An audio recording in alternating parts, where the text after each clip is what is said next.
इस वीडियो में हम ओपन चैनल फ्लो कवर करने की कोशिश करेंगे। ठीक है, सबसे पहले तो ओपन चैनल फ्लो होता क्या है? Flow of liquid with a free surface having constant pressure. Constant pressure कितना?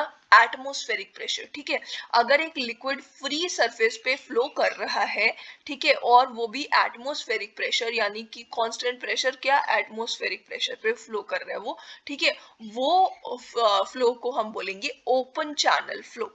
ठीक है, ये जो हमारे कैनाल्स होते हैं, कैनाल्स वगैरह, ठीक है, कैनाल्स रिवर्स वगैरह जो होंगे वो फ्लो किस पे करते हैं? एक फ्री सरफेस पे फ्लो करते हैं, और जो प्रेशर होता है उस पे वो एटमॉस्फेरिक होता है और वो कांस्टेंट होता है। ठीक है, तो इसीलिए उसी को हम ओपन चैनल फ्लो बोल सकते हैं। ठीक है, मतलब वो पाइप फ्लो नहीं है। ठीक है, as pressure is atmospheric flow under the force of gravity. ये एटमॉस्फेरिक है, इसलिए फ्लो जो होता है वो फोर्स ऑफ ग्रेविटी की वजह से फ्लो हो पा रहा है यहाँ पे। ठीक है, क्यों हो रहा है? क्योंकि इस चैनल का बेड का कुछ स्लोप है। ठीक है, इसके बेड के स्लोप की वजह से ये फ्लो हो पा रहा है due to the force of gravity. ठीक है, अब यहाँ पे जो प्रेशर है वो कांस्टेंट है और एटमॉस्फेरिक है, इसलिए हाइड्रोलिक ग्रेडियंट लाइन कोइंसाइड करेगी with the free surface of water. Hydraulic gradient line क्या होता है? Pressure head plus datum head, है ना। डाटम हो जाएगा, चैनल का बेड जो है वो डाटम हो जाएगा, और प्रेशर जो होगा वो एटमॉस्फेरिक ही है, इसलिए प्रेशर हेड और डाटम हेड की जो लाइन होगी वो फ्री सरफेस के साथ कोइंसाइड करेगी। ये चैनल जो है उसको क्लासिफाई कर सकते हैं आर्टिफिशियल या फिर नेचुरल। नेचुरल वो जो रिवर्स वगैरह पहले से बने हुए हैं, और आर्टिफिशियल जिनकी चैनल्स कैनाल्स वगैरह की जो है प्रॉपर लाइनिंग करके अगर हम बनाते हैं तो उसको आर्टिफिशियल बोल देंगे। Prismatic and non prismatic. Prismatic आपको पता है जिसमें शेप वगैरह जो होगा वो बेड स्लोप वगैरह चेंज नहीं होगा। ठीक है, प्रिज्मेटिक में बेड स्लोप वगैरह शेप जो होगा चैनल का वो चेंज नहीं होगा। बेड स्लोप और शेप वगैरह, ठीक है, शेप, ठीक है, ये सब चीजें चेंज नहीं होंगी। और रिजिड बाउंड्री और मोबाइल बाउंड्री में क्या होगा? रिजिड बाउंड्री वो होगी जिसमें डिफॉर्मेशन नहीं होगी। ठीक है, बॉडी इसको बाउंड्री की डिफॉर्मेशन नहीं होगी, मतलब बाउंड्री टूट टूट के साइड से वो पानी के साथ पानी उसको बहा के नहीं ले जाएगा। ठीक है, डिफॉर्मेबल रिजिड बाउंड्री। और इसमें no scouring, scouring, no silting, silting भी नहीं होगी। ठीक है, ये सब चीजें होंगी, और मोबाइल बाउंड्री में ये सारी चीजें हो पाएंगी। मतलब वाटर जो होगा वो मोबाइल बाउंड्री के केस में सिल्टिंग, स्कोरिंग भी होगी, डिफॉर्मेशन भी होगी, साइड से ये चैनल्स जो होंगे इनके साइड से ये टूट टूट के वाटर के साथ साथ ही फ्लो करेंगे। मतलब ये जो होगा मोबाइल बाउंड्री चैनल होगा। अब जो ओपन चैनल फ्लो है ना, ओपन चैनल फ्लो में हम जो बाउंड्रीज है उसको रिजिड बाउंड्री कंसिडर करके चलते हैं। अब हमने जो चैनल्स हैं उसके टाइप्स देख लिए, अब हम फ्लो के जो टाइप्स होंगे, क्लासिफिकेशन ऑफ फ्लो, उन चैनल्स के अंदर जो फ्लो हो रही होगी वो किस किस टाइप में हो सकती है वो देखेंगे। सबसे पहले तो आती है स्टेडी फ्लो और अनस्टेडी फ्लो। स्टेडी फ्लो होगी, फ्लो कैरेक्टरिस्टिक्स जो होंगे इसमें जैसे कि डेप्थ ऑफ फ्लो, y हो गया, ठीक है, वेलोसिटी ऑफ फ्लो ये, और रेट ऑफ फ्लो, डिस्चार्ज हो गया। At any point in open channel flow do not change with respect to time, ये टाइम के रिस्पेक्ट में चेंज नहीं होंगे। मतलब dy by dt is equals to zero. अगर ये चेंज नहीं हो रहा है, मतलब ये कांस्टेंट रह रहे हैं टाइम के रिस्पेक्ट में, तो इसकी डिफरेंशिएशन जीरो आ जाएगी। dv by dt is equals to zero. dq upon मतलब discharge with respect to time is equals to zero. ठीक है, ये हो जाएगा स्टेडी फ्लो, इसमें ये सब चेंज नहीं हो रहे हैं विद रिस्पेक्ट टू टाइम। फिर अनस्टेडी फ्लो जो होगा, इसमें क्या होगा? At any point in open channel flow velocity of flow, ये जो कैरेक्टरिस्टिक्स है वेलोसिटी, डेप्थ और रेट ऑफ फ्लो यानी डिस्चार्ज, ठीक है, changes with respect to time. अब ये चेंज हो रहा है, मतलब ये वेरिएबल है, ये कांस्टेंट नहीं है, इसलिए इसको हम, ये जो होगा जब हम डिफरेंशिएट करेंगे तो ये जीरो के बराबर नहीं आएंगे क्योंकि ये वेरिएबल है। ठीक है, तो ये नॉट इक्वल टू जीरो आ जाएगा, D Q upon D T not equal to zero, इस तरीके से आ जाएगा। ठीक है, इसके बाद है uniform flow and non uniform flow. Uniform flow और नॉन यूनिफॉर्म फ्लो में यूनिफॉर्म फ्लो क्या होगा? वेलोसिटी ऑफ फ्लो और depth of flow, slope of channel, cross section remains constant, cross section area जो होगा वो सब चीजें कांस्टेंट रहेंगी for a particular length of channel. इसमें था for with respect to time, और यहाँ पे एक पर्टिकुलर लेंथ के लिए वेलोसिटी, डेप्थ जो होगा, और स्लोप हो गया, टेन थीटा कह सकते हैं स्लोप, ठीक है।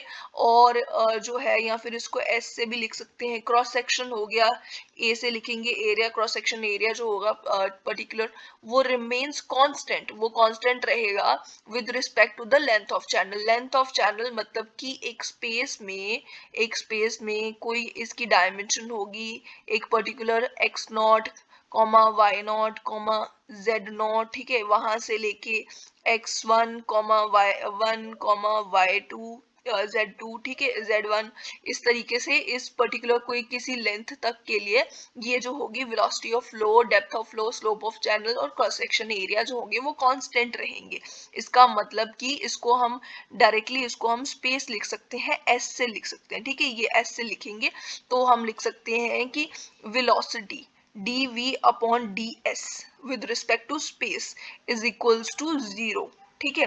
और हमारे पास वेलोसिटी है, डेप्थ हो सकती है, डेप्थ जो होगी dy by ds is equals to 0, area हो गया, ठीक है। ये सब कांस्टेंट रह रहे हैं, मतलब इसको जब हम स्पेस के रिस्पेक्ट में डिफरेंशिएट करेंगे तो ये इक्वल टू 0 आ जाएंगे, ठीक है। और इसका ऑपोजिट हो जाएगा नॉन यूनिफॉर्म फ्लो में, velocity of flow, depth of flow, slope of channel, cross section, ये सारे do not remains constant, flow is said to be non uniform flow.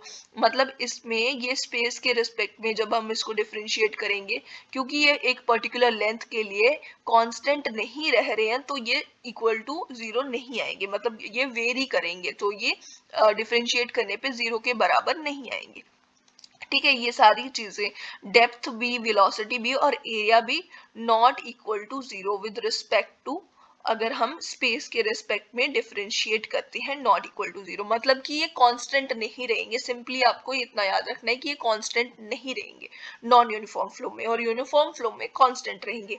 Non uniform flow को हम वेरिड फ्लो भी बोल सकते हैं, ठीक है। वेरिड फ्लो मतलब ये वेरी करता है, ठीक है। और यूनिफॉर्म जो होगा वो कांस्टेंट रहता है ना, यूनिफॉर्म फ्लो कांस्टेंट रहेगा, वेरिड फ्लो जो होगा वो नॉन यूनिफॉर्म फ्लो होगा। अब वेरिड फ्लो के दो टाइप्स हो सकते हैं, एक तो हमारे पास ग्रेजुअली वेरिड फ्लो होगा, और एक होगा रैपिडली वेरिड फ्लो, ठीक है। ये रैपिडली नाम से ही पता चल रहा है, रैपिडली और ग्रेजुअली जो धीरे धीरे धीरे धीरे वेरी कर रहा है विद टाइम, धीरे धीरे धीरे धीरे किसी पर्टिकुलर लेंथ के साथ वो वेरी कर रहा है, ये लेंथ के रिस्पेक्ट में ना, तो किसी पर्टिकुलर लेंथ के बाद ये धीरे धीरे धीरे लेंथ के साथ वेरी कर रहा है। और रैपिडली वेरिड मतलब एकदम से ही उसने वेरी कर दिया। रैपिडली वेरिड फ्लो के केस में depth of flow changes abruptly या फिर suddenly over a small length, मतलब छोटी सी लेंथ में, थोड़ी सी ही लेंथ में एकदम से सडनली चेंज आएगा जो कि हमें क्लियरली विजिबल होगा। और ग्रेजुअली वेरिड फ्लो जो होगा उसमें डेप्थ ऑफ फ्लो जो होगी वो चेंज करेगी धीरे धीरे धीरे, ग्रेजुअली, ठीक है, over a long length of channel, मतलब वो जो चेंज होगा वो बहुत लंबे लेंथ में आएगा। देखो इस तरीके से, ये सपोज एक चैनल का बेड है, ठीक है, इस तरीके से ये जो है, ये स्लोप, यहाँ पे आप देख सकते हो चैनल जो फ्लो की डेप्थ है, यहाँ पे ये अलग डेप्थ है, यहाँ पे अलग है, और यहाँ पे अलग है, ठीक है। ये सब चेंज हो रही है, मतलब ये बहुत लंबे लेंथ में चेंज हो रही है, ठीक है। लेकिन ये जो चैनल है इसके आगे सपोज यहाँ पे कुछ हमारे पास आ गया, कुछ पत्थर या कुछ बहुत बड़ा सा कुछ एक जो है ऑब्स्टेकल आ गया, ठीक है। तो एकदम से सडनली जो होगा ये फ्लो ऐसे ऊपर एकदम से जाएगा, और फिर उसके बाद फिर नीचे आएगा, और एकदम से नॉर्मल जैसे चल रहा था वैसे चलने लग जाएगा, ठीक है। अब ये क्या हुआ, ये एकदम से एब्रप्ट चेंज आया, ठीक है। ये जो एब्रप्ट चेंज आया इसी को बोलेंगे हम रैपिडली वेरिड फ्लो, ठीक है। और जो इतने टाइम से आ रहा था इसी को हम बोल देंगे ग्रेजुअली वेरिड फ्लो, ठीक है। तो ये हो जाएगा हमारा रैपिडली वेरिड फ्लो और ग्रेजुअली वेरिड फ्लो। अब हमने यूनिफॉर्म फ्लो जो देखा है, यूनिफॉर्म फ्लो जो है हमने देखा हमें पता है कि इसमें जो डेप्थ होगी, वेलोसिटी हो गई, ठीक है, डेप्थ को आप वाई से भी डिनोट कर सकते हो, जो फ्लो की डेप्थ है, वेलोसिटी होगी, डिस्चार्ज हो गया, ये सब जो हो गए ये कांस्टेंट रहते हैं, ठीक है, कांस्टेंट रहेंगे विद अ पर्टिकुलर लेंथ, ठीक है, ये सारी चीजें इसमें यूनिफॉर्म फ्लो में कांस्टेंट रहती है। अब ये सब कांस्टेंट रहता है, इसका मतलब क्या हुआ, यूनिफॉर्म फ्लो में ये सब चीजें कांस्टेंट रहेंगी, इसका मतलब ये हुआ टोटल ये हाइड्रोलिक ग्रेडियंट लाइन लिख सकते हैं हम पहले, हाइड्रोलिक ग्रेडियंट लाइन या फिर टोटल एनर्जी लाइन जो होगी, ठीक है, ये होगी total energy line, hydraulic gradient line, और जो बॉटम ऑफ चैनल जो होगा, ठीक है, ये सारे के सारे, क्योंकि ये इसमें क्या है, वेलोसिटी, डेप्थ वगैरह सब कांस्टेंट है, तो इसीलिए ये सब के सब जो होंगे ये पैरेलल होंगे, सब पैरेलल होंगे, पैरेलल टू ईच अदर, ठीक है, ये सारे के सारे पैरेलल होंगे यूनिफॉर्म फ्लो में, ठीक है, ये आप याद रख सकते हो। और एक और पॉइंट यूनिफॉर्म फ्लो के लिए कि स्पेसिफिक एनर्जी जो होती है, स्पेसिफिक एनर्जी से रिलेटेड हम आगे डिस्कस करेंगे, स्पेसिफिक एनर्जी जो होगी, ठीक है, इसमें क्या होगा, स्पेसिफिक एनर्जी कांस्टेंट रहती है, ठीक है, कांस्टेंट, ये भी कांस्टेंट रहेगी, ठीक है, इसके बारे में हम आगे डिस्कस करेंगे तो आपको और अच्छे से समझ आएगा। इसके बाद हमारे पास है लेमिनार फ्लो और टर्बुलेंट फ्लो। लेमिनार फ्लो और टर्बुलेंट फ्लो को क्लासिफाई करा जाता है रेनॉल्ड्स नंबर के बेस पे, ठीक है, रेनॉल्ड नंबर के बेस पे आपने देखा होगा, इससे पहले पाइप फ्लो आता है फ्लूइड मैकेनिक्स में, पाइप फ्लो के लिए अलग क्लासिफिकेशन है, और जो हमारे पास ओपन चैनल फ्लो है इसके लिए अलग क्लासिफिकेशन है, रेनॉल्ड नंबर के बेसिस पे ही है, ठीक है। एक होगा हमारे पास लेमिनार फ्लो, लेमिनार फ्लो, ठीक है, एक होगा हमारे पास ट्रांजिशन, मतलब कि ये ट्रांजिशन होगी लेमिनार से टर्बुलेंट में, ठीक है, turbulent, turbulent flow, laminar flow, और बीच में आ जाती है ट्रांजिशन, ठीक है। इसके लिए पाइप फ्लो के केस में, पाइप फ्लो के केस में हमारे पास होता था कि रेनॉल्ड नंबर जो होगा अगर वो 2000 से कम होगा तो वो लेमिनार फ्लो होगा, अगर ये 2000 से लेके 4000 के बीच में होगा रेनॉल्ड नंबर तो उसको ट्रांजिशन फेस बोला जाता था, अगर रेनॉल्ड नंबर ग्रेटर देन 4000 होता है तो इसका मतलब कि ये पाइप फ्लो के केस में टर्बुलेंट फ्लो हो गया। लेकिन ओपन चैनल फ्लो के केस में, लेमिनार फ्लो के लिए रेनॉल्ड्स नंबर लेस देन 500 होगा, ठीक है, सिर्फ 500 से कम होगा ओपन चैनल फ्लो के केस में, और ट्रांजिशन फेस इसमें 500 से लेके 2000 जो है 2000 जो वैल्यू होगी रेनॉल्ड नंबर की उसके बीच में ये जो है ट्रांजिशन फेस आएगा, ठीक है। और रेनॉल्ड नंबर की अगर वैल्यू ग्रेटर देन 2000 हो जाती है तो ओपन चैनल फ्लो में टर्बुलेंट फ्लो उसी को मान के चलेंगे, 2000 से ज्यादा होगी रेनॉल्ड नंबर इसका मतलब टर्बुलेंट फ्लो है ओपन चैनल फ्लो के केस में, ठीक है। ओपन चैनल फ्लो में एक तो स्टेडी फ्लो होगा और एक अनस्टेडी फ्लो होगा, ठीक है। अगर स्टेडी फ्लो होगा तो स्टेडी फ्लो जो है या तो वो यूनिफॉर्म होगा या फिर नॉन यूनिफॉर्म होगा, नॉन यूनिफॉर्म जो है, यूनिफॉर्म फ्लो अगर होगा, यूनिफॉर्म हमें पता है कि यूनिफॉर्म फ्लो है तो वो हमेशा स्टेडी ही होगा, ठीक है, uniform flow is always steady, ठीक है। नॉन यूनिफॉर्म फ्लो स्टेडी भी हो सकता है, अनस्टेडी भी हो सकता है, ठीक है। तो यहाँ पे आप इस वाली जगह पे यूनिफॉर्म फ्लो कहीं पे भी नहीं देख सकते होगे, ठीक है, क्योंकि यूनिफॉर्म फ्लो हमेशा स्टेडी होगा, ठीक है। तो जो अनस्टेडी फ्लो है उसमें आएगा हमारे पास जो जितने भी नॉन यूनिफॉर्म फ्लो के टाइप्स होंगे, ठीक है, नॉन यूनिफॉर्म फ्लो जो है उसी को हम वेरिड फ्लो बोलते हैं, और वही होता है ग्रेजुअली वेरिड फ्लो या फिर रैपिडली वेरिड फ्लो उसमें हो सकता है, जिसके बारे में हमने ऑलरेडी डिस्कस कर लिया। अब नॉन यूनिफॉर्म फ्लो में ग्रेजुअली और जो रैपिडली वेरिड फ्लो था वो डेप्थ के चेंजेस की वजह से आ रहा था, ये वाटर के एडिशन और सब्ट्रैक्शन की वजह से नहीं आ रहा था। If depth changes due to some addition और सब्ट्रैक्शन ऑफ वाटर, अगर वाटर ऐड हो रहा है या सब्ट्रैक्ट हो रहा है तो उसकी वजह से जो चेंजेस आते हैं तो उसको कहते हैं डेप्थ में चेंजेस आते हैं, उसी को हम स्पैटियली वेरिड जो है फ्लो बोल देते हैं, ठीक है, ये भी नॉन यूनिफॉर्म में ही आएगा, ठीक। इसके बाद ये फ्लो की एक लास्ट टाइप है जिसमें सब क्रिटिकल, क्रिटिकल और सुपर क्रिटिकल फ्लो बोला जाता है फ्लो को, किसके बेसिस पे, फ्रॉड नंबर के बेसिस पे, अगर फ्रॉड नंबर जो है वो लेस देन 1 होगा तो फ्लो को हम सब क्रिटिकल फ्लो बोलेंगे, अगर Froude number is equal to 1 होगा तो हम यूनिफॉर्म फ्लो को क्रिटिकल फ्लो बोलेंगे।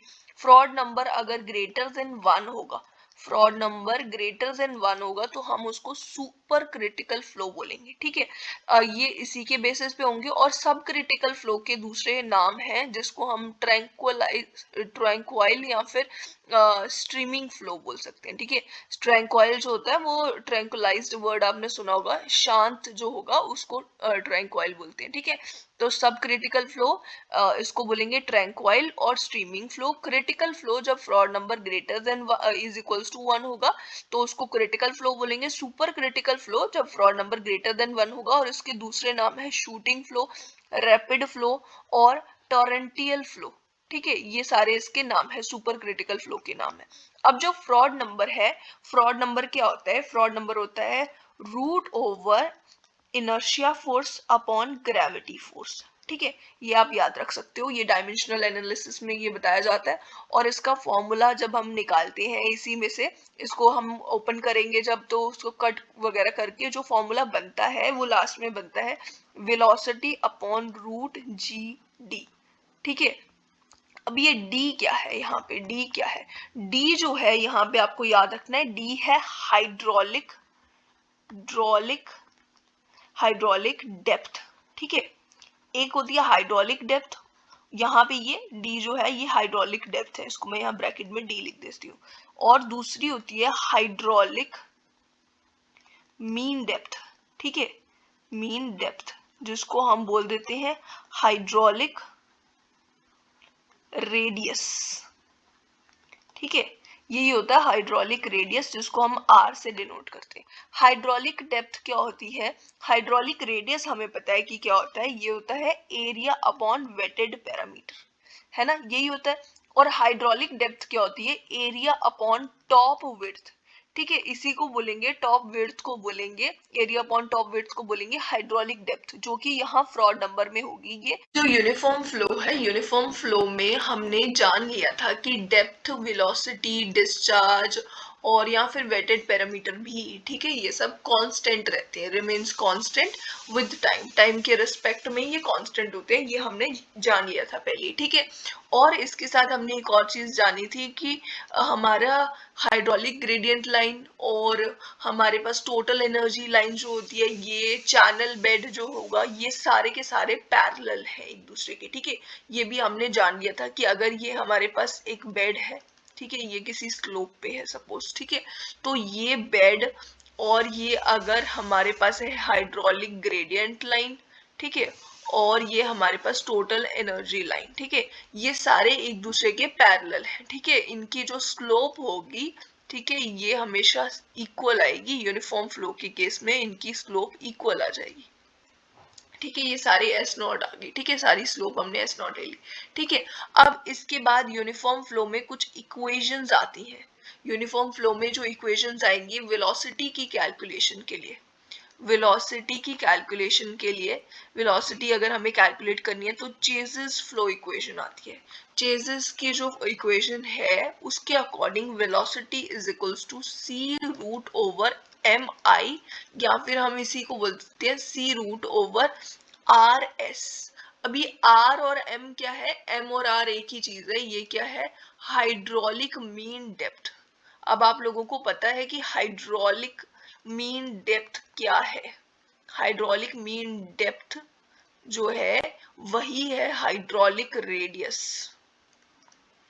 ठीक है, ये है हाइड्रोलिक रेडियस, यही है हाइड्रोलिक रेडियस और यही है हाइड्रोलिक मीन डेप्थ। ठीक है, ये आर है और एस स्लोप हो जाएगा। ठीक है, बेड स्लोप हो गया। ये आ जाएगा हमारे पास वेलोसिटी का चेजिस फ्लो इक्वेशन का फॉर्मूला। ठीक है, अब ये जो फॉर्मूला है इसमें से हमारा जो C आता है, C यहाँ से आ जाएगा V upon root over M I, है ना, इस तरीके से आ गया।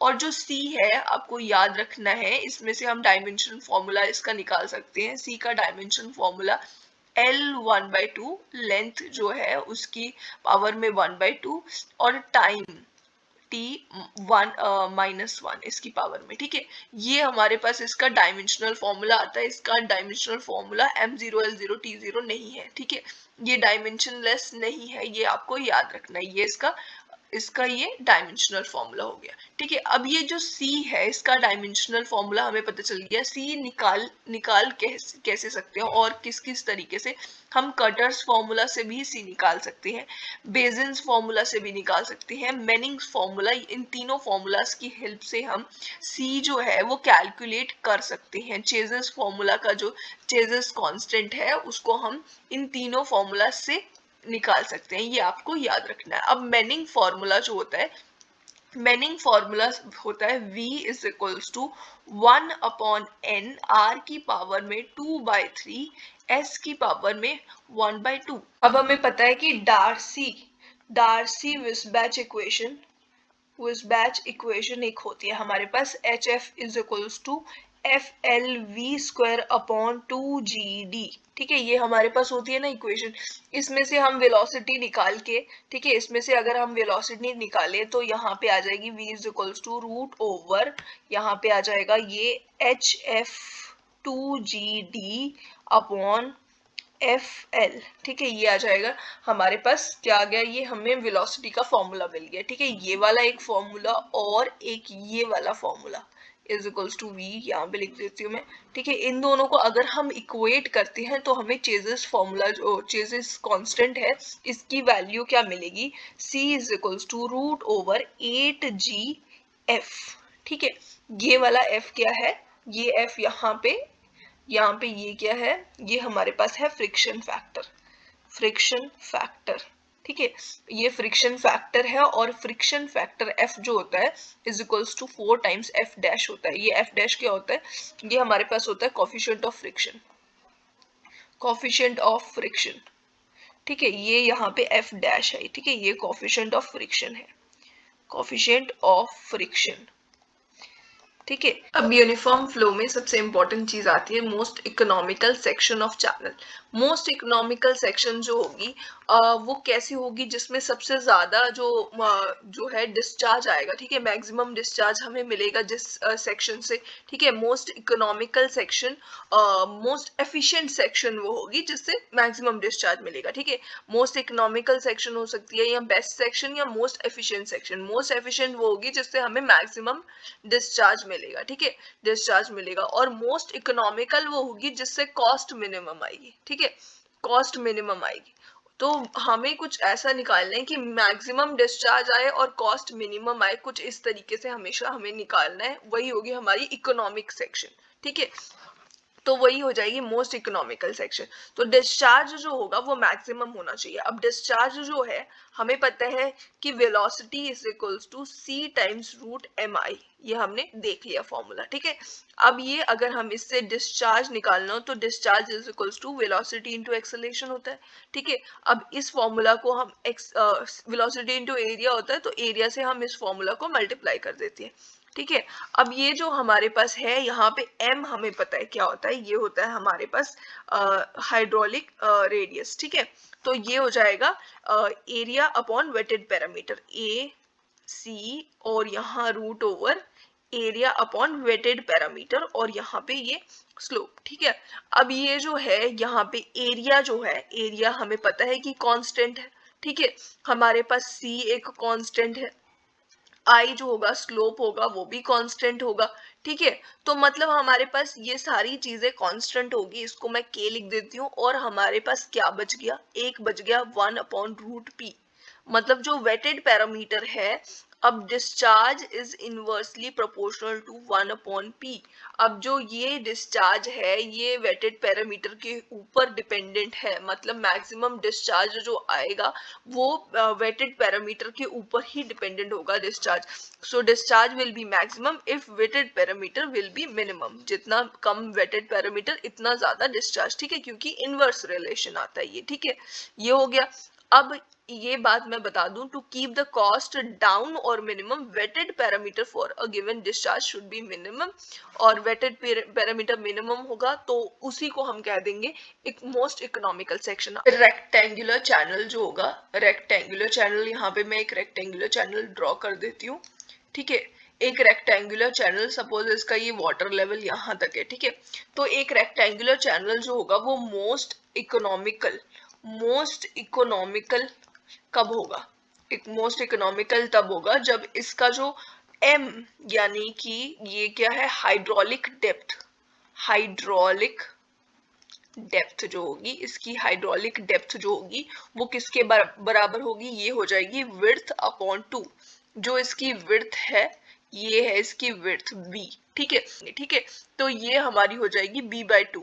मतलब जो ये है, अगर इसको हम सपोज y ले लेते हैं, ठीक है, इसी को हमने ले लिया हुआ y, ठीक है, तो इसका मतलब ये है कि y is equals to b/2, या फिर इसको कह सकते हैं कि विड्थ जो होगी वो हमारी पास आ गई 2 टाइम्स y, ठीक है, हमारी विड्थ आ गई 2 टाइम्स y। इस तरीके से भी लिख सकते हैं और इस तरीके से भी लिख सकते हैं, ठीक है। आपको याद रखना है कि मोस्ट इकोनॉमिकल सेक्शन के लिए, रेक्टेंगुलर चैनल के लिए हाइड्रोलिक डेप्थ जो होती है, हाइड्रोलिक डेप्थ क्या होती है, एरिया अपॉन टॉप विड्थ वाला जो होता है, ठीक है, वो हाइड्रोलिक डेप्थ वो होगी विड्थ बाय 2, ठीक है, जो इसकी चैनल की विड्थ होगी उसका हाफ, उसके लिए मोस्ट इकोनॉमिकल सेक्शन के लिए, ठीक है। तो अब हम इसका एरिया अगर लिखें, एरिया क्या होगा, इस चैनल का एरिया क्या हो जाएगा, एरिया हो जाएगा b width multiply depth of flow जो होगी मल्टीप्लाई बाय हमारे पास विड्थ जो है। अब विड्थ हमने निकाली हुई है 2 टाइम्स y है, तो ये आ जाएगा 2 टाइम्स y इंटू वाई, इसकी वैल्यू आ जाएगी 2 टाइम्स वाई स्क्वायर, एरिया हमारा आ गया। फिर अब हमारे पास आता है wetted parameter, wetted perimeter, perimeter हमारे पास आएगा, वेटेड पेरीमीटर हो जाएगा ये y, ठीक है, यहां से भी ये y ही होगा, ठीक है, ये y प्लस b, ये b और y। वेटेड पैरामीटर वही होता है ना, वेटेड पैरामीटर जो यहाँ से वाटर जो है वो इसकी बाउंड्री को, इसकी वॉल्स को और इसकी बाउंड्री जो है चैनल को जितना जितना वेट कर रहा है जो पोर्शन, ठीक है, वही हो जाएगा वेटेड पैरामीटर। तो ये y प्लस b की हमें पता है कि 2 टाइम्स y इसकी वैल्यू है, तो ये हमारे पास वेटेड पैरामीटर आ जाएगा 4 टाइम्स y, ठीक है, ये हमारा आ गया वेटेड पैरामीटर। फिर उसके बाद आता है हमारे पास hydraulic, hydraulic radius, hydraulic radius जो है हमारे पास ये हो जाएगा हमारा r is equals to area upon wetted perimeter, यही होता है ना हाइड्रोलिक रेडियस। ये हमारे पास आएगा, एरिया क्या है 2 टाइम्स वाई स्क्वायर और वेटेड पेरीमीटर क्या है 4y, तो यहां से ये आ जाएगा हमारे पास y/2, ये आ गया हाइड्रोलिक रेडियस।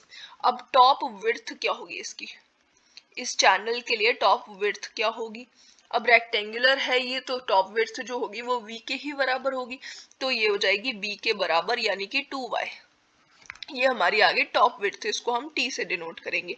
फिर उसके बाद आता है हाइड्रोलिक, जो हमने शुरुआत में ही बात कर ली थी जिसकी हाइड्रोलिक डेप्थ, ठीक है, ये आती है हाइड्रोलिक डेप्थ जिसको हमने m से, और यहाँ पे ये होती है, हमें पता है कि एरिया अपॉन टॉप विड्थ होती है। अगर हम इसको ऐसे भी निकाल के देखें तो ये y के बराबर ही आएगी। कैसे, आप देख सकते हो यहाँ पे एरिया है हमारे पास 2y² और टॉप विड्थ जो है वो 2y है, तो ये हमारे पास आ गया y, ये हमारा हाइड्रोलिक डेप्थ हो गई। अब अगर हमारे पास ट्रायंगुलर चैनल होगा तो उसके लिए क्या मोस्ट इकोनॉमिकल की कंडीशन होगी। सबसे पहले तो मैं एक ट्रायंगुलर चैनल आपको बना के दिखाती हूँ। इस तरीके से हमारे पास एक ट्रायंगुलर चैनल होगा, ठीक है, तो यहाँ पे वाटर सपोज यहाँ तक फ्लो कर रहे हैं, ठीक है, यहाँ तक फ्लो कर रहे हैं। अब यहाँ पे स्लोप जो है वो है 1 वर्टिकल और m हॉरिजॉन्टल, ठीक है, ये हमारे पास स्लोप है, और ये डेप्थ ऑफ फ्लो जो है सपोज ये y है, ठीक है, डेप्थ ऑफ फ्लो। और यहाँ पे अगर हम देखें तो ये जो है ये इतना हाफ पोर्शन जो होगा टॉप विड्थ का हाफ पोर्शन हो जाएगा my, है ना, क्योंकि यहाँ पे जो स्लोप है 1:m की है, ठीक है। तो यहाँ पे कंडीशन क्या है मोस्ट इकोनॉमिकल के लिए, कंडीशन ये है कि जो m है ये m इज इक्वल्स टू 1 होगा, मतलब 1 वर्टिकल और 1 वर्टिकल 1 हॉरिजॉन्टल जो है वो रेशियो होनी चाहिए। मतलब कि वर्टिकल का अगर ये रेशियो 1 हो जाती है, मतलब ये वाला जो थीटा है ये theta is equals to 45 degree आ जाएगा, और हॉरिजॉन्टल का भी वर्टिकल के लिए जो थीटा है वो इज इक्वल्स टू 45 डिग्री आ जाएगा, और हॉरिजॉन्टल जो एंगल है थीटा, ये वाला एंगल थीटा, ये भी 45 डिग्री आ जाएगा, ठीक है, दोनों ही एंगल्स 45 डिग्री आ जाएंगे। अभी के लिए ये मैं मिटा देती हूँ ताकि ये ज्यादा ही खराब ना हो, ठीक है। तो ये दोनों एंगल्स थीटा आ जाएंगे, ठीक है। ये 45 डिग्री दोनों हो गए। अब इसका मतलब क्या हो गया, ये दोनों एंगल थीटा है अगर, तो अगर ये y है तो ये भी y होगा, क्योंकि ये आइसोसेलेस ट्रायंगल हो गया। यहाँ पे वैसे ही m की वैल्यू 1 होगी, ठीक है, तो ये y के बराबर आ गई। तो टॉप विड्थ यहाँ से 2y बन जाएगी, है ना, y प्लस y कितना हो जाएगा, 2y, ठीक है। तो अब अगर हम एरिया देखें तो कंडीशन क्या होगी कि एक तो हमारे पास जो है m है वो 1 की वैल्यू, उसकी वैल्यू 1 हो जाएगी, मतलब कि जो स्लोप है यहाँ पे हॉरिजॉन्टल के लिए स्लोप जो होगी वो 45 डिग्री हो गई, और वर्टिकल के लिए भी स्लोप जो है वो 45 डिग्री हो गई।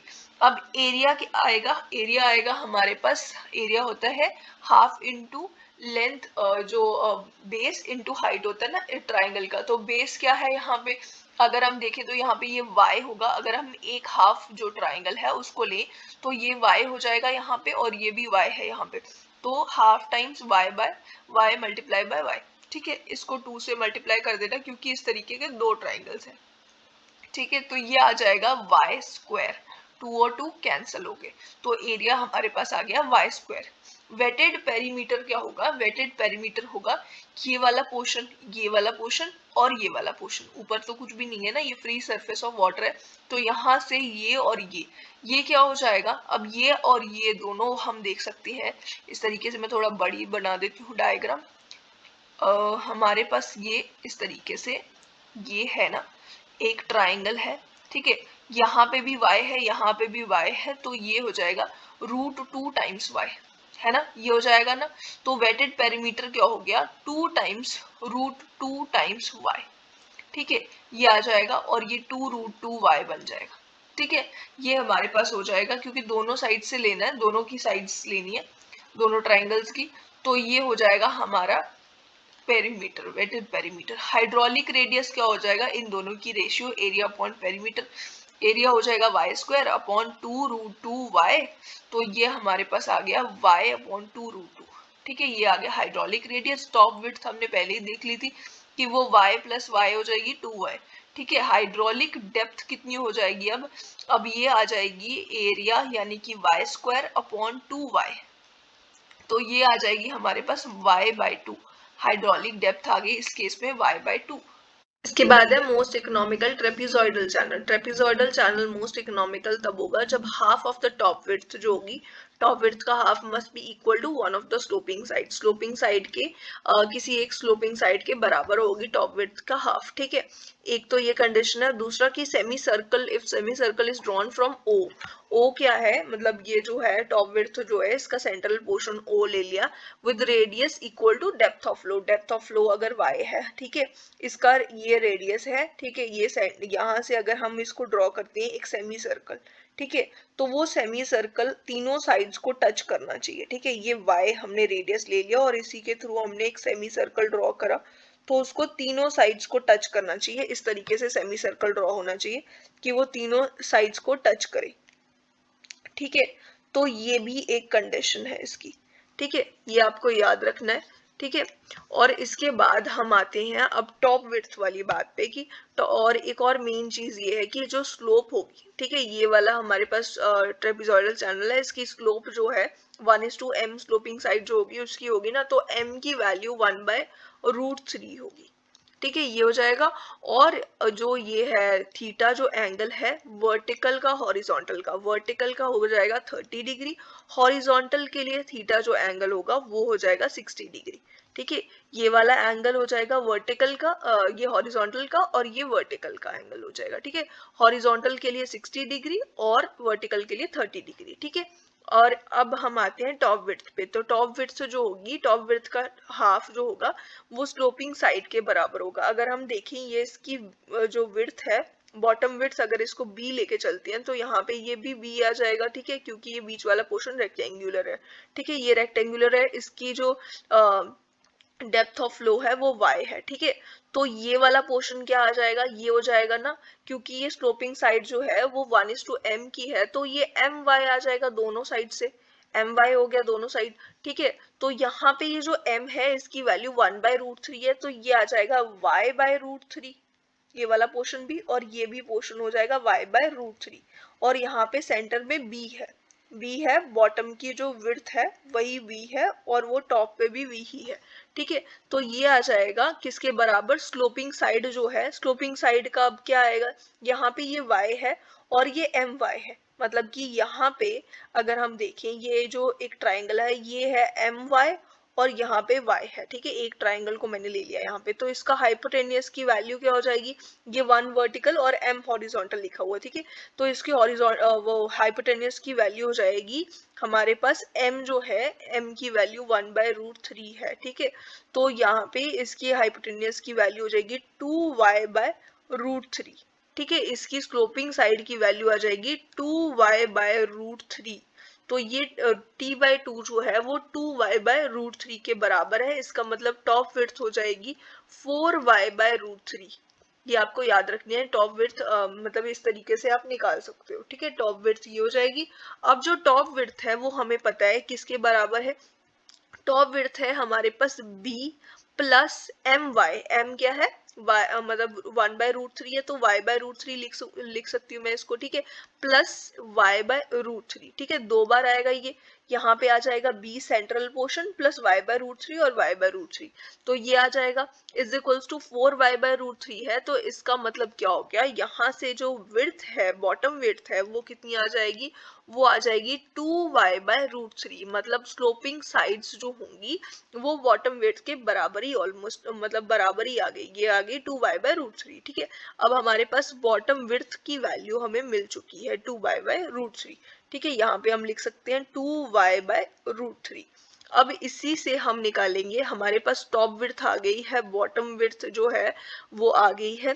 अब हम एरिया निकाल सकते हैं इजीली, ठीक है। एरिया हमारे पास क्या हो जाएगा, एरिया इसका होता है half into sum of offsets. Sum of offsets में बॉटम विड्थ आ गई जो 2y हमारे पास बॉटम विड्थ आ गई 2y/√3, ठीक है। एक तो ये आ गई, और जो टॉप विड्थ है उसका बॉटम विड्थ का और टॉप विड्थ का सम होता है ना, टॉप विड्थ है 4y/√3, ठीक है, ये हमारे पास है।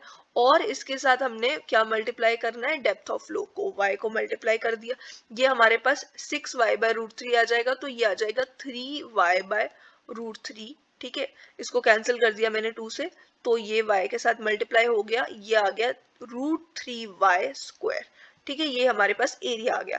अब वेटेड पेरीमीटर क्या हो जाएगा हमारे पास, ये बॉटम विड्थ और दो स्लोपिंग साइड्स का सम, मतलब हमारे पास बॉटम विड्थ है 2y/√3 और जो स्लोपिंग साइड्स हैं वो भी हमारे पास 2y/√3 ही है, ठीक है। तो ये दोनों आ जाएंगे 2y/√3 प्लस 2y/√3, ये आ गई हमारी स्लोपिंग साइड्स। तो मतलब ये आ जाएगा 6y/√3 हमारा पेरीमीटर, जिसको हम लिख सकते हैं 2√3y। ये आ गया हमारा वेटेड पेरीमीटर। फिर आ गया हाइड्रोलिक रेडियस, जो एरिया अपॉन पेरीमीटर से हमें मिलेगा, ये आ जाएगा √3y² अपॉन 2√3y, ठीक है, is equals to y upon 2।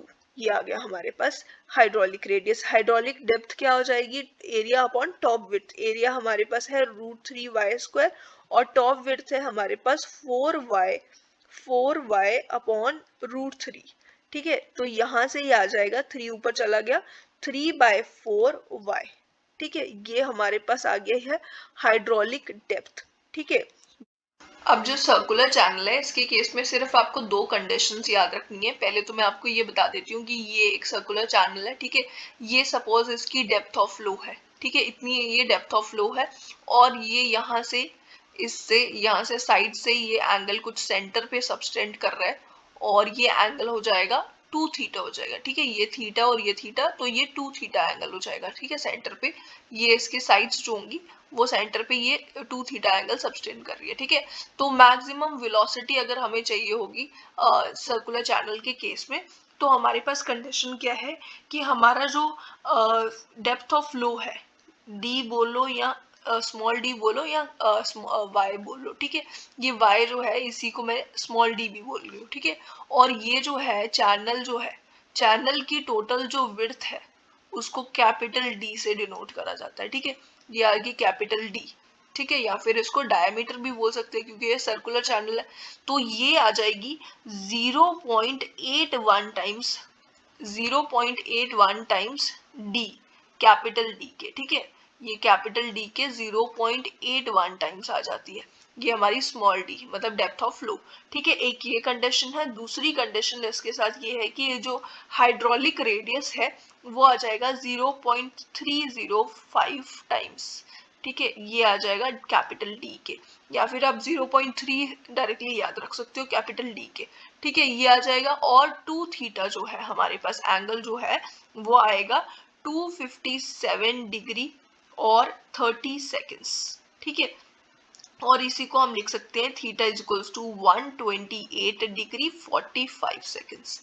ठीक है, और कंडीशन फॉर मैक्सिमम डिस्चार्ज, अगर हमें मैक्सिमम डिस्चार्ज चाहिए तो उसके लिए क्या कंडीशन है कि जो डेप्थ ऑफ फ्लो होगी वो डेप्थ ऑफ फ्लो होगी 0.95 टाइम्स कैपिटल डी।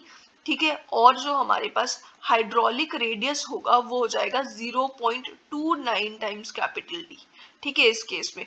और जो 2 थीटा होगा हमारे पास एंगल जो होगा वो इस केस में 308 डिग्री होगा।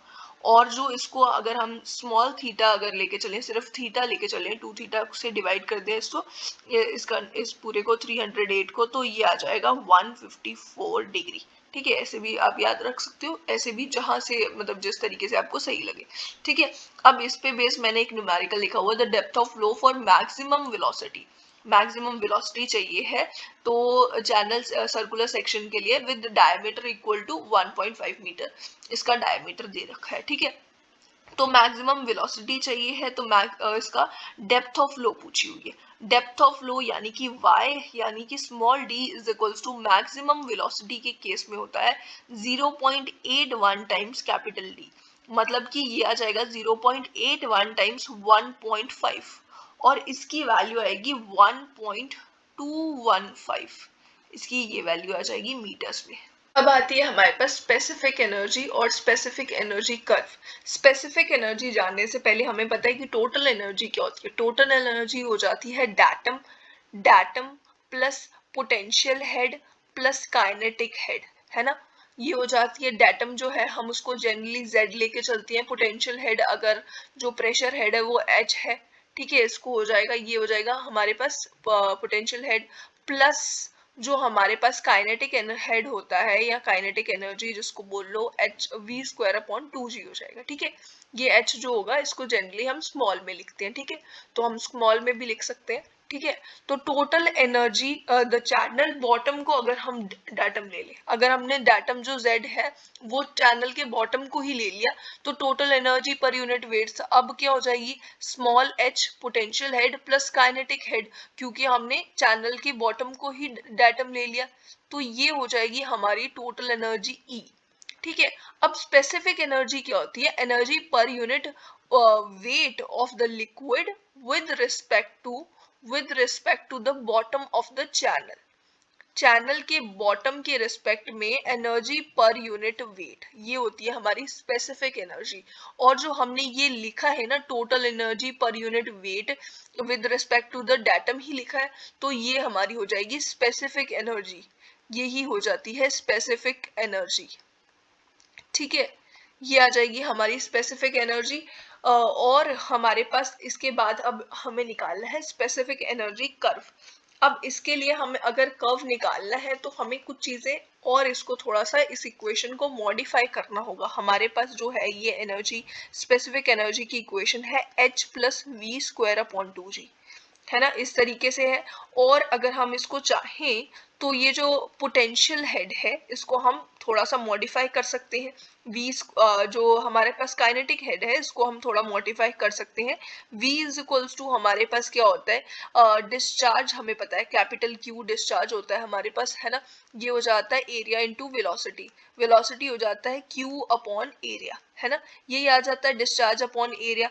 ठीक है, और अगर हम इस डिस्चार्ज को विड्थ के रिस्पेक्ट में इसको अगर हम इसे डिवाइड कर दें तो ये आ जाएगा हमारे पास स्मॉल q, है ना।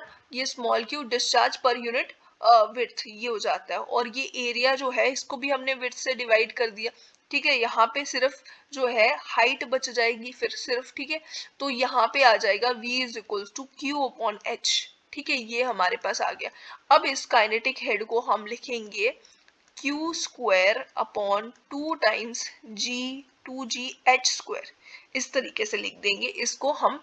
और ये हमारे पास आ गई स्पेसिफिक एनर्जी की इक्वेशन। इसी फॉर्म में आपने इक्वेशन को देखा होगा। स्पेसिफिक एनर्जी के जो कर्व्स होंगे उसको हम ब्लेंच कर्व्स बोलते हैं, ठीक है। तो जो ये कर्व होगा ये किसके और किसके रिस्पेक्ट में होगा, ठीक है, मतलब किसके और किसके बीच में होगा, ये होगा स्पेसिफिक एनर्जी, ठीक है, एनर्जी E, और यहाँ पे होगा डेप्थ ऑफ फ्लो, यहाँ पे होगी डेप्थ ऑफ फ्लो, ठीक है।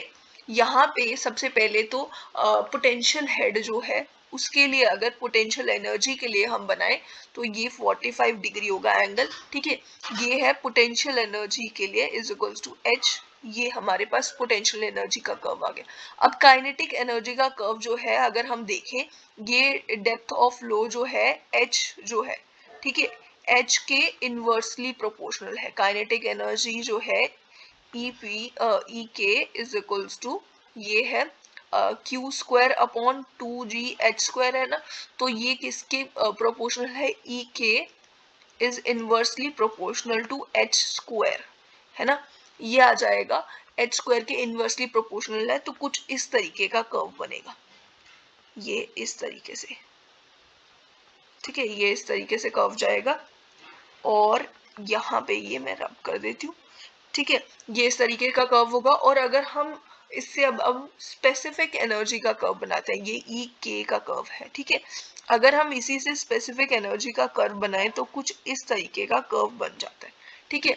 अब जो यहाँ पे स्मॉलेस्ट वैल्यूज आएंगी डेप्थ ऑफ फ्लो और स्पेसिफिक एनर्जी की, जो स्मॉलेस्ट वैल्यूज आएंगी, वो जो स्मॉलेस्ट वैल्यू होगी वो किसके लिए होगी, मतलब इसमें स्मॉलेस्ट वैल्यू, एक पहली बात तो ये कि एक ही होगी, ठीक है। यहाँ पे डेप्थ ऑफ फ्लो की स्मॉलेस्ट वैल्यू जब होगी ना, तो एक स्पेसिफिक एनर्जी के लिए एक ही डेप्थ ऑफ फ्लो जो होगी वो आएगी। बाकी आप केसेस में कहीं पे भी देख सकते हो, बाकी अगर हम यहाँ पे कोई स्पेसिफिक एनर्जी की वैल्यू चेक करें तो अलग वैल्यू आएगी, यहाँ पे अगर कहीं चेक करें तो अलग आएगी, यहाँ चेक करें, हर जगह अलग अलग दो दो वैल्यूज आ रही है। बट एक ऐसी डेप्थ ऑफ फ्लो होगी जिसके लिए मिनिमम स्पेसिफिक एनर्जी होगी और उसके लिए जो डेप्थ है वो एक ही आएगी, ठीक है। और वो जो होगा ये किसके केस में होगा, ये होगा क्रिटिकल फ्लो के केस में। इस केस में स्मॉलेस्ट जो ई मिनिमम कब आएगा, ई मिनिमम तब आएगा जब हमारे पास क्रिटिकल फ्लो होगा, क्रिटिकल फ्लो, ठीक है, क्रिटिकल फ्लो होगा। और क्रिटिकल फ्लो कब होता है, जब हमारे पास Froude's number is equals to 1 होता है, ठीक है। अब हमारे पास क्रिटिकल फ्लो है, क्रिटिकल फ्लो क्या होगी, कब होगी, ठीक है।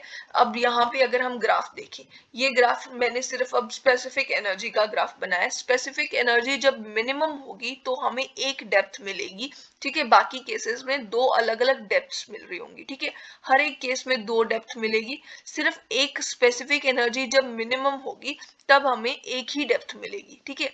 यहाँ पे ये स्पेसिफिक एनर्जी ई मिनिमम मिल रही है, ठीक है, ई मिनिमम पे एक डेप्थ मिलेगी और उस डेप्थ को हम बोलेंगे क्रिटिकल डेप्थ। इसको हमने H से डिनोट करा है, हम Y से भी कर सकते हैं, इसको YC भी लिख सकते हैं, ठीक है। जो इस डेप्थ मिनिमम एनर्जी पे डेप्थ मिलेगी उसको हम क्रिटिकल डेप्थ बोलेंगे, ठीक है। और उसी टाइम पे जो फ्लो होगा उसको हम क्रिटिकल फ्लो बोलेंगे, flow at which specific energy is minimum, ठीक है, ये हो गया। और flow corresponding to critical depth उसको बोल देंगे क्रिटिकल फ्लो। और इवन अगर हमें एक गिवन डिस्चार्ज है, डिस्चार्ज गिवन है, तो स्पेसिफिक फोर्स और स्पेसिफिक एनर्जी जो होगी मिनिमम होगी। स्पेसिफिक फोर्स और स्पेसिफिक एनर्जी दोनों ही मिनिमम होगी अगर डिस्चार्ज गिवन है। एक गिवन डिस्चार्ज के लिए स्पेसिफिक फोर्स और स्पेसिफिक एनर्जी मिनिमम होगी, और अगर स्पेसिफिक एनर्जी और स्पेसिफिक फोर्स दिया हुआ है तो डिस्चार्ज मैक्सिमम होगा, ठीक है। ये क्रिटिकल फ्लो की सारी कंडीशंस आ गई। अब क्रिटिकल फ्लो से रिलेटेड ये एक इक्वेशन है जो कि हर एक चैनल पे, रेक्टेंगुलर, ट्रायंगुलर, ट्रेपेजॉइडल, हर एक चैनल के लिए क्रिटिकल फ्लो जब होगा तो हर एक चैनल पे यूज करी जा सकती है, ठीक है। ये है a³ upon top width t, area upon top width, area है ये a, ठीक है। और ये is equals to Q² upon g, ठीक है। तो ये एक इक्वेशन है जो किसी भी चैनल पे लग सकती है, मतलब कि कोई भी शेप का चैनल हो, ठीक है। तो इसको अगर आपको याद नहीं रहती है तो निकालने के लिए मैं एक बता देती हूँ तरीका। ये फ्रॉड्स नंबर है, इसकी वैल्यू 1 होगी जब भी क्रिटिकल फ्लो होगा, ये हमें पता है। ठीक है, तो फ्रॉड नंबर जो होता है उसका फॉर्मूला क्या होता है, ये होता है v अपॉन रूट जी और कैपिटल डी। ये डी क्या है, ये है हमारे पास हाइड्रोलिक डेप्थ। ठीक है, ये होता है एरिया अपॉन टॉप विड्थ, है ना, यही होता है ना।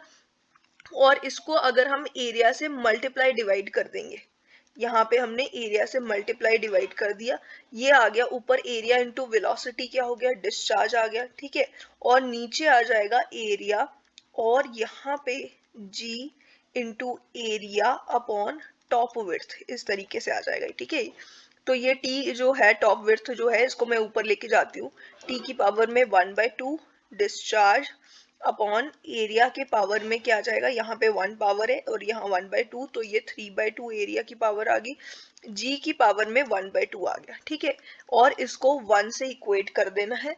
और अब हम दोनों साइड अगर स्क्वायर करें, ठीक है, दोनों साइड अगर स्क्वायर कर देंगे तो ये आ जाएगा टी क्यू का स्क्वायर अपॉन ए की पावर 3 और जी, ठीक है, इज इक्वल्स टू 1।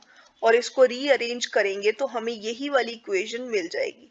ठीक है, ए अपॉन टी, ये ए क्यूब इधर लेके चले गए हम और ये टी नीचे ले आए। ठीक है, A cube upon T is equals to Q square upon G. ठीक है, यही वाली हमें इक्वेशन मिल गई।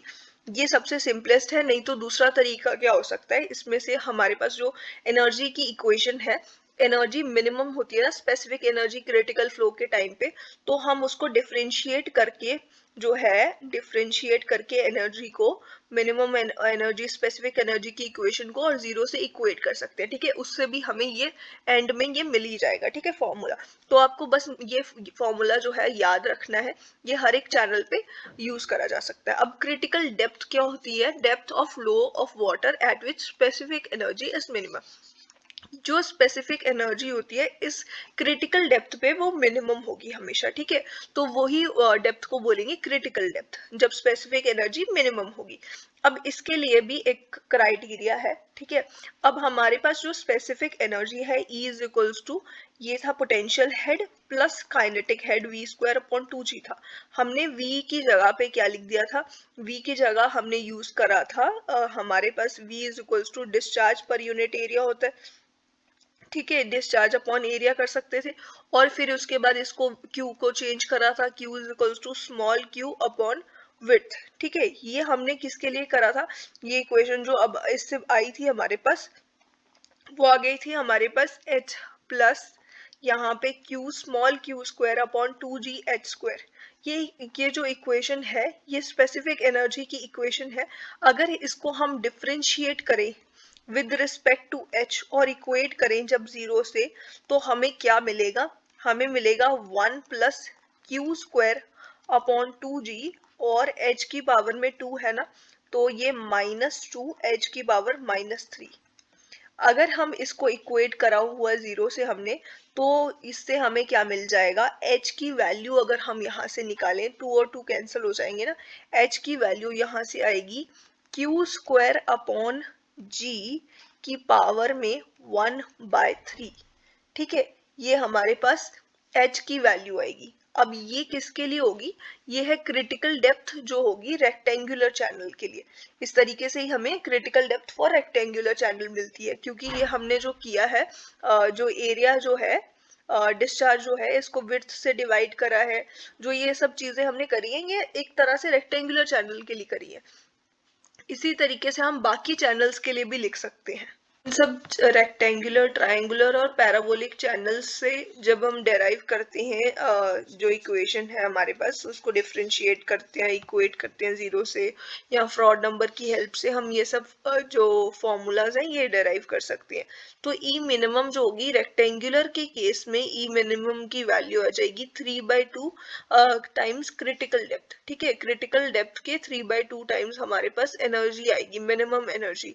ठीक है, ये जो होगी, अब ये जो आती है ई मिनिमम, यहाँ पे देखो, यहाँ पे ई जो होगी ना, ई मिनिमम जो होगी हमारे पास, ये potential head plus kinetic head होता है ना। रेक्टेंगुलर के केस में जो पोटेंशियल हेड है वो काइनेटिक हेड के 2 टाइम्स आएगा, पोटेंशियल हेड को अगर हम वाई सी लिख दें और एच काइनेटिक हेड जो होगा वो आ जाएगा वाई सी बाई टू।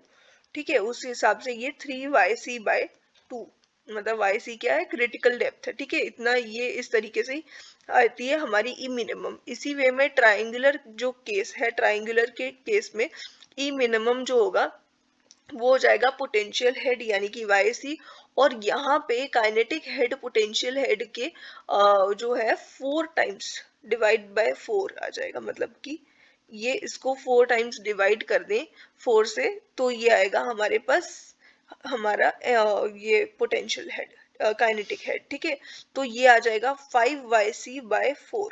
ठीक है, और पैराबोलिक के केस में E minimum is equals to Y C plus यहाँ पे वाई सी यानी कि क्रिटिकल डेप्थ डिवाइडेड बाय 3, तो ये आ जाएगा 4 टाइम्स YC/3। ठीक है, ये ई मिनिमम जो है ये रेक्टेंगुलर, ट्रायंगुलर और पैराबोलिक के लिए। और क्रिटिकल डेप्थ जो है हमने रेक्टेंगुलर की देख ली थी, उसी तरीके से अगर उस जगह हम जो है उसमें हमने ट्रायंगुलर के एरिया से रिलेटेड अगर चीजें सब्स्टिट्यूट करी होती तो हमें ये मिलना था। ठीक है, तो हमें ये मिल जाता क्रिटिकल डेप्थ, ये है critical depth Y C triangular के लिए 2 times Q² upon G tan square theta की पावर में 1/5। ठीक है, tan स्क्वायर थीटा जो है उसको m भी लिख सकते हैं, स्लोप है ना ये, तो ये हो जाएगा 2 times Q² upon G m² इसकी होल पावर में 1/5 हो जाएगा। ठीक है, अब हमारे पास जो बाकी है रेक्टेंगुलर चैनल और ट्रायंगुलर चैनल जो है इसके लिए फ्रॉड्स नंबर है। फ्रॉड नंबर आ जाएगा रेक्टेंगुलर चैनल के लिए V/√G/Y। वाई क्या है, वाई हमारे पास डेप्थ है। ठीक है, ये है हमारे पास y जो है वो डेप्थ आ जाएगी, फ्लो डेप्थ जो होगी। और जो ट्रायंगुलर है उसके केस में √2 ऊपर आ जाता है। मतलब इसके साथ अगर हम देखें, इन दोनों के बीच में रिलेशन देखें, तो अगर जो है रेक्टेंगुलर के लिए फ्रॉड नंबर जो होगा वो √2 टाइम्स ट्रायंगुलर के होगा। फ्रॉड नंबर ट्रायंगुलर का जो होगा उसके √2 टाइम्स होगा। ठीक है, ये भी एक न्यूमेरिकल आया हुआ है इसलिए मैं आपको बता रही हूँ, ये इसके √2 टाइम्स है। ठीक है, तो ये सब चीजें आप याद रख सकते हो कि फ्रॉड नंबर क्या होता है, और इसको भी फ्रॉड नंबर के जो हमारे पास फॉर्मूला है उसी से हमने डेराइव करा हुआ है। V/√GD जो है, यहाँ से एरिया और जो टॉप विड्थ है उसको सब्स्टिट्यूट करने से ये वाले फॉर्मूलाज आते हैं। ठीक है, तो ये हमें याद रखनी है चीजें सारी। ये जो हमारे पास स्पेसिफिक एनर्जी ग्राफ है इसमें हम देख सकते हैं क्लियरली जो ये मिनिमम स्पेसिफिक एनर्जी है। ठीक है, इस पे एक हमें डेप्थ मिलेगी, इसको हम बोलेंगे वाई सी। ठीक है, और ये होगी क्रिटिकल डेप्थ। इसके सिवाय जितनी भी डेप्थ होंगी, ठीक है, जैसे कि ये वाली, अगर हम ये वाली स्पेसिफिक एनर्जी के लिए देखें, ठीक है, यहाँ वाली स्पेसिफिक एनर्जी के लिए देखें तो हमें 2 डेप्थ मिल रही है। और कहीं देख सकते हैं, कहीं पे भी अगर हम देखें तो एक स्पेसिफिक एनर्जी के लिए दो अलग अलग डेप्थ मिल रही है, उसी को हम ऑल्टरनेट डेप्थ बोलेंगे। ठीक है, इसी को हम बोल देंगे ऑल्टरनेट डेप्थ। ठीक है, तो ऑल्टरनेट डेप्थ पे स्पेसिफिक एनर्जी रिमेन्स सेम, दो अलग अलग ऑल्टरनेट डेप्थ पे सेम स्पेसिफिक एनर्जी होगी। कॉन्जुगेट और सीक्वेंट डेप्थ कौन सी होगी, जिसपे स्पेसिफिक फोर्स जो होगी वो सेम होगी। ठीक है, ऑल्टरनेट डेप्थ आर गिवन अगर हमें दी होगी, तो क्रिटिकल डेप्थ जो है for that discharge can be computed. Critical depth हम कैसे कंप्यूट करेंगे, इसके लिए एक फॉर्मूला है, क्रिटिकल डेप्थ का whole cube is equals to 2 times, suppose एक ऑल्टरनेट जो डेप्थ है यहाँ पे ये छोटी है इससे, ठीक है, वाई सी से कम होगी, एक वाई सी से ज्यादा होगी। ठीक है, सपोज ये जो है ये y1 है, और दूसरी वाली जो यहाँ तक है, मैं यहाँ साइड पे लिख रही हूँ, सपोज ये y2 है। ठीक है, ये वाली सपोज y2 है, तो ये हो जाएगा 2 times y1² y2² upon y1 plus y2। इसी की हेल्प से, इस इक्वेशन की हेल्प से हम क्रिटिकल डेप्थ निकाल सकते हैं। अब स्पेसिफिक एनर्जी जो है ऑल्टरनेट डेप्थ की हेल्प से हम कैसे निकालेंगे, स्पेसिफिक एनर्जी यानी E is equals to y1 का स्क्वायर प्लस y2 का square plus y1 y2 divided by y1 plus y2। ठीक है, इस तरीके से हम स्पेसिफिक एनर्जी भी निकाल सकते हैं। चैनल ट्रांजिशन में हमारे पास है flow through hump. Flow through hump जो है उसकी सबसे पहली कंडीशन है चैनल इज हॉरिजॉन्टल। ये एजम्पशन है फ्लो थ्रू हम्प के लिए, चैनल हॉरिजॉन्टल होगा, रेक्टेंगुलर और फ्रिक्शनलेस होगा। ठीक है, अगर ऐसा है, ठीक है, तो क्या है, अगर ऐसा होगा तो हमारे पास अगर हॉरिजॉन्टल चैनल है, फ्रिक्शनलेस है, तो टोटल एनर्जी जो होगी वो सेम ही रहेगी। टोटल एनर्जी जो होगी वो कांस्टेंट होगी, कांस्टेंट होगी। ठीक है, तो construction of hump at downstream of the channel reduce करेगा, क्या रिड्यूस करेगा, स्पेसिफिक एनर्जी को रिड्यूस कर देगा by an amount equal to the height of hump. देखो यहाँ पे अगर जो हमारे पास डायग्राम है, E1 जो है हमारे पास जो इनिशियल जो है अपस्ट्रीम में स्पेसिफिक एनर्जी है। ठीक है, अगर हमने एक हम्प बना दिया, इस तरीके से एक हम्प बना दिया, तो जो हमारी स्पेसिफिक एनर्जी जो है वो हो जाएगी E2 प्लस डेल्टा जेड। ठीक है, अगर आपको इस डायग्राम में देखना है, थोड़ी बड़ी सी मैंने बनाई हुई है, यहाँ पे E1 है और ये डेल्टा जेड है, इतनी हमारा जो है स्पेसिफिक एनर्जी जो है इतनी रेड्यूस हो गई। ठीक है, डेल्टा जेड के बराबर, मतलब कि E1 is equals to E2 plus delta Z. ठीक है, इतनी ये डेल्टा जेड जो है वो हम्प की हाइट है, उसके बराबर की स्पेसिफिक एनर्जी रिड्यूस होगी। यहाँ से हम डेल्टा जेड जो है वो भी लिख सकते हैं, हाइट ऑफ हम्प कितना आएगा, E1 माइनस E2। ठीक है, ये हमारे पास हाइट ऑफ हम्प आ जाएगा। ठीक है, हाइट मतलब स्पेसिफिक एनर्जी रिड्यूस हो जाएगी। सिंस द फ्लो इज सब क्रिटिकल, फ्लो जो है सब क्रिटिकल अगर होगा तो depth of flow over the hump reduces. Hump जो है उसके ऊपर जो डेप्थ ऑफ फ्लो है, वाटर की जो डेप्थ ऑफ फ्लो है reduces, that is point P जो होगा वो शिफ्ट करेगा आर से। अगर हम फर्स्ट सेक्शन को देखें यहाँ पे, ठीक है, ये यहाँ पे अगर इस वाले ग्राफ में देखें तो ये एक पॉइंट पी है, ये एक पॉइंट आर है। पी पॉइंट जो है उसमें y1 डेप्थ आ रही है जो कि हमारी सेक्शन 1 पे आ रही है। ठीक है, सेक्शन 1 पे हमारे पास y1 डेप्थ आ रही है। सेक्शन 2 जब हमारे पास आएगा तो उस टाइम पे हमारे पास डेप्थ क्या आ रही है, यहाँ पे हमारी डेप्थ जो होगी वो रिड्यूस हो जाएगी, और वो डेप्थ कितनी रिड्यूस हो जाएगी, वो p पॉइंट जो है वो r पॉइंट पे शिफ्ट कर जाएगा, मतलब हमारे पास y2 डेप्थ आएगी। अगर हम ग्राफ में भी देखते चलें तो y2 डेप्थ हमें मिलेगी। ठीक है, तो ये जो है हमारी डेप्थ ऑफ फ्लो जो होगी वो रिड्यूस कर जाएगी। डेल्टा जेड जो है is the is equal to delta Z M. अगर हमारे पास delta Z, when delta Z is equal to delta Z M, अब जेड एम क्या है, is the minimum height of hump for critical flow. Delta Z M क्या है, minimum height of hump for the critical flow, या फिर maximum height of hump for which upstream flow is not affected. Upstream flow जो होगा, जो first जो hump से पहले का जो फ्लो होगा वो अफेक्ट ना हो minimum height of hump, maximum height of hump, ताकि अपस्ट्रीम फ्लो जो है वो अफेक्ट ना हो, उसी को हम बोलेंगे जेड एम। ठीक है, ये दोनों जेड एम की कंडीशन है। When point are corresponding to the depth of flow y2, अब जो हमारे पास R था, ठीक है, अभी हमारे पास अपस्ट्रीम पे R जो है पॉइंट, इससे जो है y2 से है, ये जो है ये C पॉइंट पे शिफ्ट कर जाता है। ठीक है, पॉइंट C पे शिफ्ट कर जाएगा, और हमारे पास y1 से y2 से yc जो है वो हमें डेप्थ मिलेगी हम्प के ऊपर। ठीक है, इनिशियल हमारे पास y2 होगी जो कि हम्प के ऊपर जो डेप्थ मिलेगी, डेप्थ ऑफ फ्लो होगी, वो yc मिलेगी इस कंडीशन में।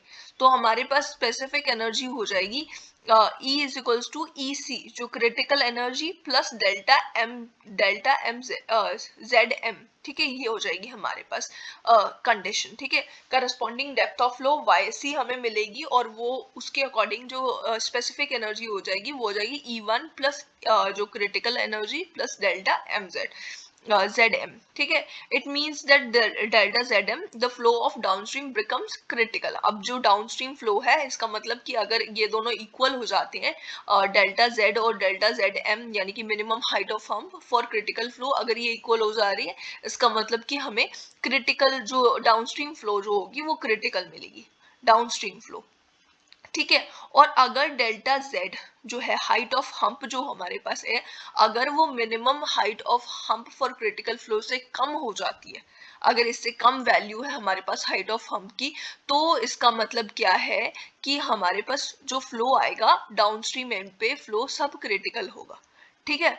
अगर हमारे पास जो delta Z height of hump है वो एक्सीड कर जाती है डेल्टा जेड एम, यानी कि minimum height for the hump अगर इससे एक्सीड कर जा रही है, अगर डेल्टा जेड जो है, इंपॉर्टेंट पॉइंट यही है कि डेल्टा जेड अगर एक्सीड कर जाएगी, यहाँ पे ये देखो डेल्टा जेड जो है वो डेल्टा जेड एम से भी ज्यादा एक्सीड कर जा रही है, इसका मतलब कि ये फ्लो जो है वो पॉसिबल ही नहीं है, ये कंडीशन जो होगी वो चोकिंग कंडीशन होगी।